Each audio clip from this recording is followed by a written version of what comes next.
어느새 12번째 봄입니다. 오늘은 세월호 참사 12주기입니다. 하늘의 별이 되신 304명의 희생자를 가슴 깊이 애도합니다. 진실과 정의를 위해 분투하고 계신 유가족과 생존자 여러분께도 위로와 격려의 인사를 드립니다. 한강 작가는 소설 소년이 온다에서 당신이 죽은 뒤 장례를 치르지 못해 내 삶이 장례식이 되었다고 썼습니다.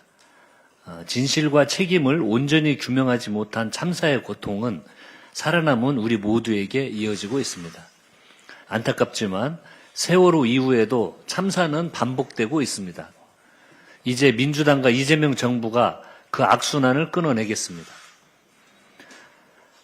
안전을 국민의 기본권으로 규정하고 독립적 재난조사기구를 만드는 생명안전기본법을 최대한 신속하게 처리하겠습니다. 정부는 대통령 소속 국민생명안전위원회를 신설하기로 했습니다. 당정이 함께 국민 생명을 최우선으로 하는 진짜 대한민국을 만들겠습니다. 희생이 헛되지 않도록 민주당이 끝까지 함께하겠습니다. 여야가 중동 위기 극복을 위해 초당적으로 협력을 시작합니다. 잠시 후 11시에 양당 원내대표단과 정책위 의장이 참석하는 중동 상황 대응과 극복을 위한 긴급 점검회의를 엽니다. 여야가 함께 현황 보고를 받고 대응 방안을 마련하는 자리입니다. 강훈식 대통령 특사는 최근 중동 4개국 방문을 통해 3개월 이상 쓸 수 있는 원유 2억 7,300만 배럴과 나프타 210만 톤을 추가 확보했습니다. 정부는 전쟁 추경 26조 원 중 10조 원을 상반기에 신속 집행하고 고유가 피해 지원금도 27일부터 지급합니다. 중동 전쟁에도 불구하고 기업들의 4월 초 수출액은 역대 최대치인 252억 달러를 기록했습니다. IMF는 세계 경제 성장률 전망치를 낮추면서도 대한민국은 1.9%로 유지했습니다. 거센 폭풍우 속에서 기업과 국민께서 버텨준 덕분입니다. 이제 정치가 제 역할을 다할 차례입니다. 중동 위기 앞에 너나 없고 여야가 따로 없습니다. 민주당은 정부, 국민, 그리고 야당과 함께 중동 위기를 반드시 돌파하겠습니다. 영상 하나 들어주십시오.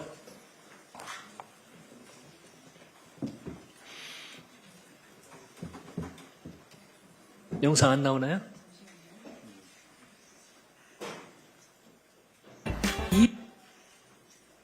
이 본인하고 친구가 직접 이 지사에게 돈을 전달했다. 어떻게 전달했느냐? 이 지사와 이준석 코마트리 대표가 찻집에서 이야기를 나누고 있을 때 이 지사 차에 실어줬다.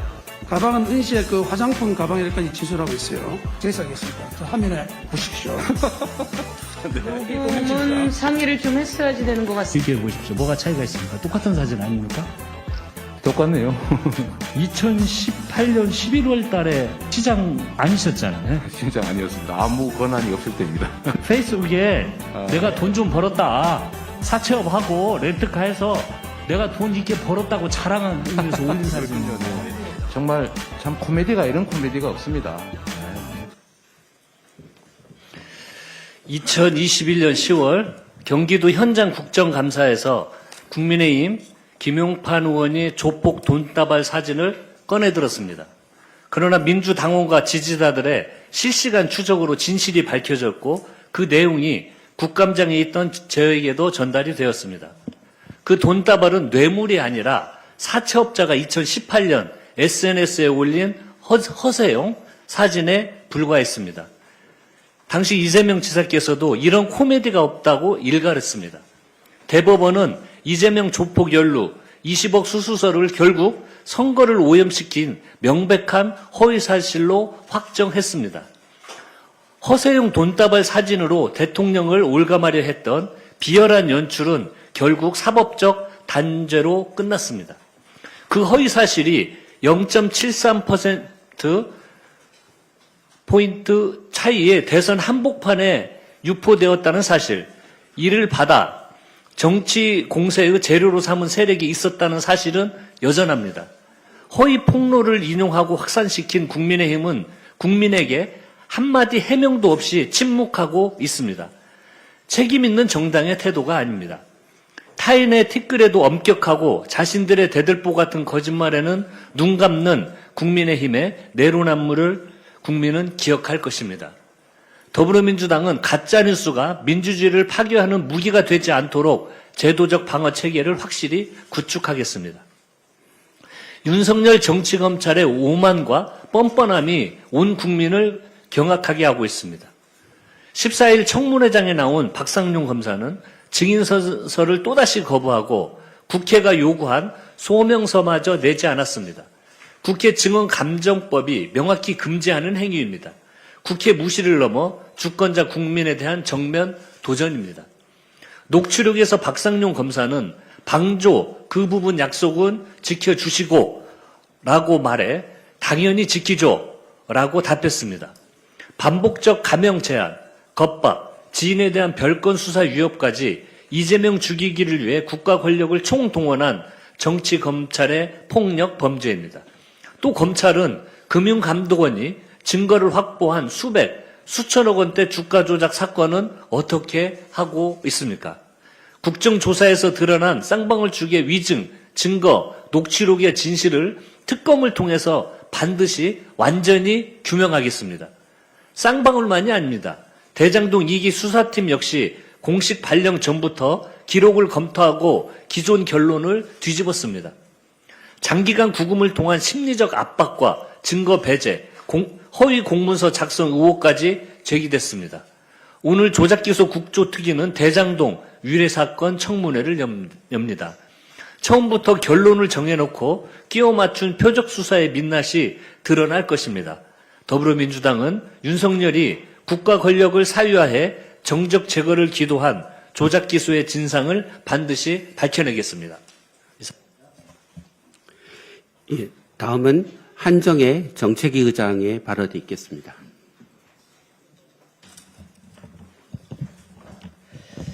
이재명 정부 출범 후 산재와의 전쟁을 선포하고 중대재해 근절을 위해 총력을 다해왔습니다. 그 결과 올해 1분기 산업재해 사망자가 작년 동기 대비 17.5% 감소하며 2022년 통계 작성 이래 1분기 기준 가장 적은 수를 기록했습니다. 무엇보다도 의미 있는 것은 고질적인 문제였던 건설 현장 그리고 소규모 사업장의 산업재해가 개선되었고 추락 사고 또한 절반 수준으로 감소했다는 것입니다. 정부가 강한 의지를 갖고 지난해 하반기부터 노동 현장에 대한 감독과 점검을 확대하면서 민관 협력을 강화한 결과입니다. 정부와 여당은 이번 긍정적 통계에 낙관하지 않고 안전한 일터를 위해 더욱 박차를 가하겠습니다. 정부는 지난 13일부터 고위험 사업장 10만여 개소에 안전보건 조치 이행 여부에 대한 자체 점검 그리고 개선을 실시토록 했습니다.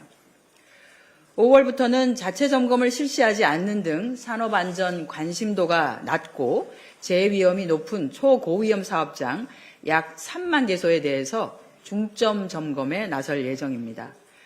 안전관리 수준을 제고하기 위한 맞춤형 관리 또한 상시적으로 진행할 예정입니다.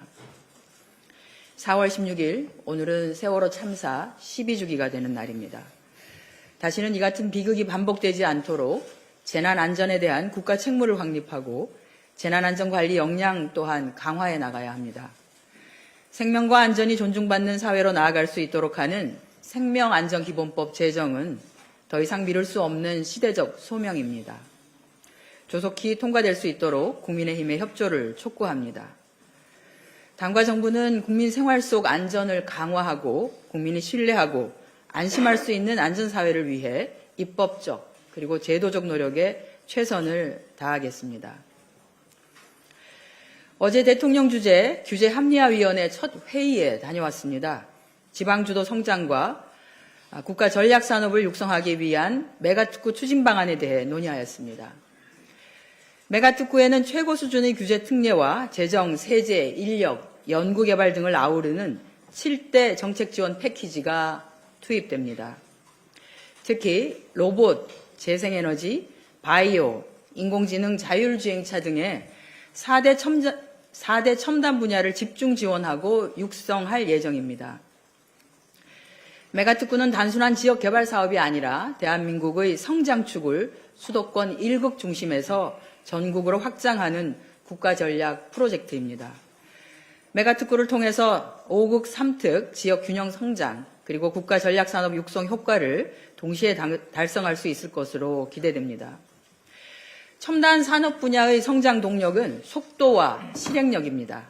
메가특구의 제도적 기반인 가칭 메가특구 특별법 제정을 조속히 추진하여 제도적으로 뒷받침하겠습니다. 재정, 금융, 세제, R&D 등 통합 지원 패키지가 현장에서 적시에 작동될 수 있도록 당에서는 만전을 기하도록 하겠습니다.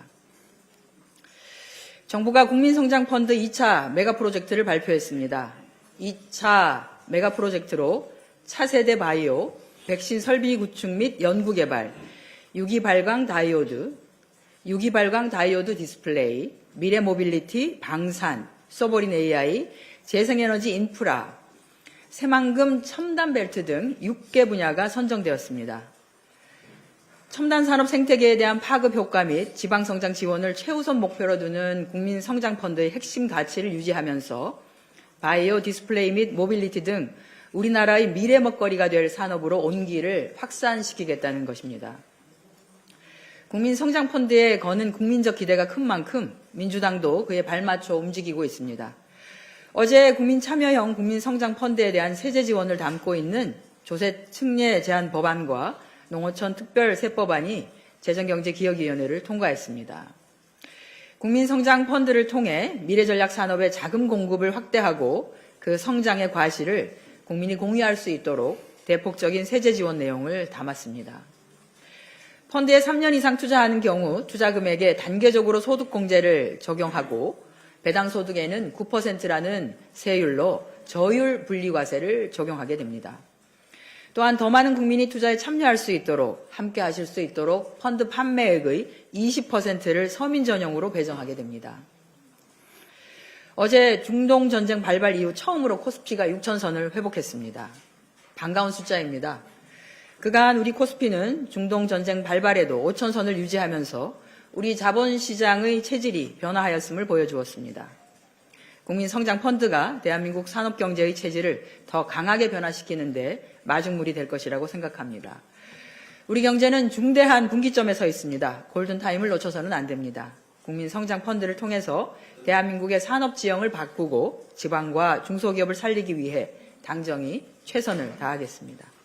이상입니다. 예, 다음은 천준호 원내 운영수석부 대표의 발언을 읽겠습니다. 세월호 참사 12주기를 추모합니다. 희생자들의 명복을 빌며 유족과 생존자들께 깊은 위로를 전합니다. 어제 생명안전 기본법 제정을 위한 시민행동 농성장을 방문했습니다. 국민의힘 반대에 가로막힌 법안을 반드시 풀어내겠다고 약속드렸습니다. 생명안전 기본법은 안전사고에 대한 국가의 책임과 의무를 명확히 하고 안전사고에 대한 외압 없는 독립적인 조사가 가능하도록 제도화하는 내용입니다. 법안이 막히자 정부는 우선 시행령 개정을 통해 대통령 직속 국민생명안전위원회 신설을 입법 예고했습니다. 국회도 더는 지체할 수 없습니다. 민주당은 생명안전기본법을 4월 중 행안위 처리를 목표로 최선을 다하고 안전사회의 길을 열겠습니다. 국민의힘 장동혁 대표는 해외 화보 촬영을 중단하고 귀국하십시오. 자당의 지방선거는 뒷전으로 하더라도 대한민국 민주주의를 훼손한 책임은 져야 할 것 아닙니까? 국민의힘은 허위사실로 2021년 대선 결과를 뒤바꿨습니다. 조폭설과 대장동 사건 조작으로 국민 선택권을 훼손했습니다. 그 결과 윤석열은 0.73% 차이로 당선됐습니다. 집권을 하고도 정적 제거를 위해 사건 조작만 일삼다 내란까지 일으켰습니다. 그 결과 대한민국이 얼마나 큰 위기를 겪었습니까? 국민들이 민주주의를 지켜내기 위해 얼마나 필사적으로 애쓰셨습니까? 그런데 어제 추가로 폭로된 사실은 더욱 충격적입니다. 국민의힘은 조폭설 허위폭로 당사자의 가족을 대선 직후 지방선거에 공천했다고 합니다. 국민의힘 내에서도 허위폭로에 대한 대가성 공천이었다는 의혹이 제기되었습니다. 이것이 사실이라면 조폭에게 시의원직을 뒷돈처럼 지어주고 대한민국 대통령직을 강탈한 셈입니다. 해당 공천을 청탁했다는 국민의힘 중앙단 관계자가 누구인지 반드시 밝혀야 합니다. 당대표가 책임지고 진실을 밝히고 국민 앞에 사죄해야 합니다. 그러나 이 시국에도 장동혁 대표는 수준 낮은 외유성 출장에 푹 빠져 있습니다. 희희낙낙 해외 화보 찍는 것이냐, 부정선거론에 기대해 구구 결집이라도 하겠다는 것이냐, 이 모든 말이 모두 국민의힘 내부에서 나온 말들입니다. 지방선거를 앞둔 당대표의 행보로 보기 어려운 일들이죠. 그러나 국민의힘 집안 싸움이 문제는 아닙니다. 이대로라면 국민의힘은 이번 지방선거 공천을 논할 자격조차 없습니다. 그 전에 지난 지방선거 공천에서 벌어진 조폭과의 거래 의혹부터 명백히 밝혀야 합니다. 장동혁 대표에게 강력히 촉구합니다. 굳건한 한민동맹에 균열을 내려는 시도만은 하지 마십시오. 속히 귀국하십시오. 그리고 국민의힘이 저지른 조폭설 공천 거래 의혹에 대해 진상을 규명하십시오. 지방선거는 국민의힘 집권을 위한 뒷돈이 될 수 없습니다. 다음은 김한규 원내 정책수석 부대표의 발언이 있겠습니다. 어제 코스피가 32거래일 만에 6,000선을 넘기며 마감됐고 오늘은 6,100선도 재돌파했습니다. 종정 기대감이 큰 영향을 미치고 우리 정부의 신속한 추경 편성 및 통과로 시장에 안심할 수 있는 확실한 시그널을 준 측면도 있습니다. 민주당과 국민의힘 양당은 오늘 오전 11시 중동 전쟁으로 인한 위기 상황 극복을 위해 각 당 원내대표, 정책위장 그리고 수석들이 정부 주요 부처로부터 현안을 보고받고 대응 상황을 함께 점검하기로 했습니다. 여야가 머리를 맞대고 협력 방안을 마련하는 자리라 아주 의미가 깊습니다. 그런데 아예 딴 세상을 살고 계신 분도 있는 것 같습니다. 국민의힘 장동혁 대표님, 미국에서 잘 지내고 계십니까? 국내에서 보기 어려운 환한 웃음을 지은 사진은 잘 봤습니다. 부정선거 주장에 동조하는 미국 정치인을 찾으러 다니느라 즐거우신 듯한데 그렇게 긴급한 일인가요? 지금은 국내 고유가 위기 상황 극복에 함께 힘을 모아도 모자란 시기에 대표님 머릿속에는 아직도 부정선거뿐인 듯합니다. 국민들 억장 무너지게 하지 말고 신속히 귀국해서 직면한 위기 극복에 동참해 주십시오. 이상입니다. 복기왕 국토교통위원회 정조위원장의 발언이 있겠습니다. 잠시 후 열리는 국토위 전체 회의에서 최소 보장과 선지급 후 정산을 골자로 하는 전세사기 특별법을 처리합니다. 만시지탄이지만 다행스러운 일이 아닐 수 없습니다. 그리고 민생의 불편을 해결하기 위한 특정 건축물 양성화 특별법 또한 조속히 통과를 위해서 최선을 다하겠습니다. 이재명 정부는 지난 6일 국무회의에서 공공주택특별법 시행령 개정안 의결을 통해서 선제적으로 공공주도 주택 공급에 나섰습니다. 우선 도심 복합사업의 용적률을 1.2배에서 1.4배까지 높이는 혜택을 일반 주거지역과 저층 주거지까지 전격 확대하였습니다. 하지만 아직 많이 부족합니다. 이재명 정부가 출범하고 9.7 부동산 대책을 통해 신속한 주택 공급 확대를 약속했지만 야당의 소극적인 법안 심의에 발목이 잡혀 있습니다. 도심 내 공급 기반을 넓히고 사업 속도를 높일 수 있는 공공주택 특별법, 노후청사 개별법, 학교용지 개발 특별법, 용산공원법, 주택법, 도시재정비법, 부동산 개발 사업 관리법 등이 아직 국토위에 계류되어 있습니다. 국민의힘에 촉구합니다. 적극적인 법안 심의에 나서 주십시오. 상반기 내에 반드시 주택 공급 관련 입법 과제를 마무리해야 합니다. 민주당은 마무리하겠습니다.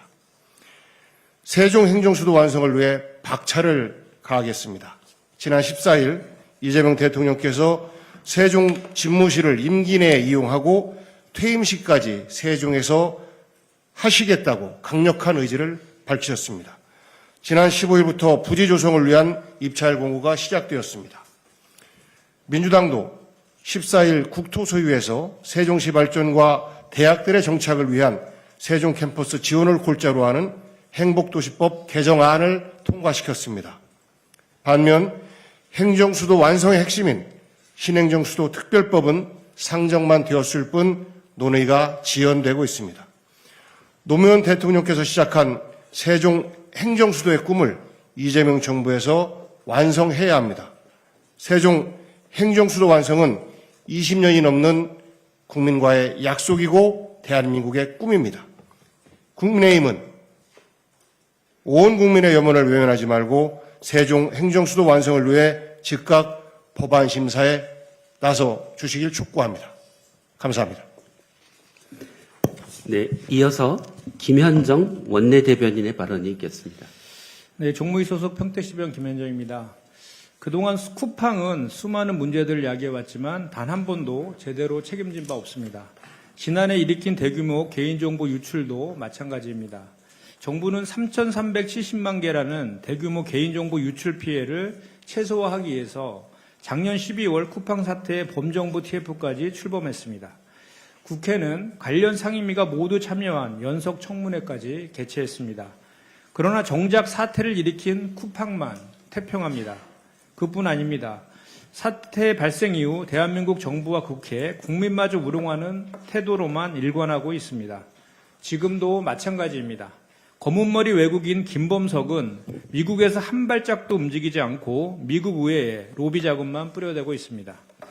검은머리 외국인이라고 외국 기업에 외투를 쓰고 있다고 더 중한 처벌을 할 필요도 없지만 봐줄 이유는 더더욱 없습니다.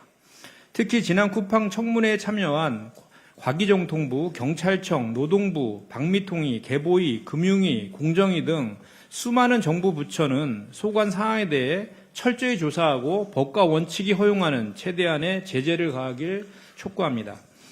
이는 이번 사태가 이미 단순히 쿠팡을 봐주고 말고의 문제를 넘어섰기 때문입니다. 글로벌 플랫폼 기업들에게 이번 사태는 하나의 선례이자 기준이 될 것입니다. 대한민국이 호구가 될 수는 없지 않습니까? 특히 공정위의 역할이 대단히 중요합니다. 오늘은 그중 하나만 짚어 말씀드립니다. 이제 김범석을 동일인으로 지정하십시오. 공정위는 쿠팡이 대기업 집단에 포함된 2021년부터 지금까지 개인 김범석이 아닌 법인 쿠팡을 동일인으로 지정해 왔습니다. 동일인으로 지정되면 친족 공시, 사익 편취 규제, 내부 거래 감시, 해외 계열사 공시 의무 등의 규제를 받게 되는데 사실상 공정위가 김범석에 져야 할 의무와 책임, 규제를 없애준 꼴입니다. 이는 다른 대기업 총수들과 비교해 보아도 명백한 특혜입니다. 더구나 지난 연석 청문회에서 쿠팡 INC 김범석 의장의 동생이 국내에서 부사장으로 근무한 것이 드러났습니다. 또 4년 동안 22억 원의 보수와 약 119억 원에 달하는 주식을 인센티브로 받은 것으로 확인됐습니다. 이는 쿠팡 김범석이 동생을 통해 경영에 참여하고 동생에게 과도한 보수와 인센티브를 주며 사익을 편취해 왔다는 정황으로 볼 수 있습니다. 이와 같이 김범석을 동일인으로 지정하지 않는 근거 중 하나인 친족의 경영 참여가 없다는 주장이 명백히 거짓으로 드러난 만큼 이번에는 반드시 김범석을 동일인으로 지정해야 할 것입니다. 공정거래위원회는 매년 5월 1일 동일인을 지정 공시하고 있습니다. 보름여 남았습니다. 지금의 괴물 쿠팡을 키우고 오만방자한 검은머리 외국인 김범석을 만든 원인 중에는 분명 정부의 책임도 있습니다. 공정위는 법대로 원칙대로 이번에는 반드시 김범석이 쿠팡의 동일인으로 지정해야 할 것입니다. 이상입니다. 네, 준비된 모든 발언이 끝났습니다.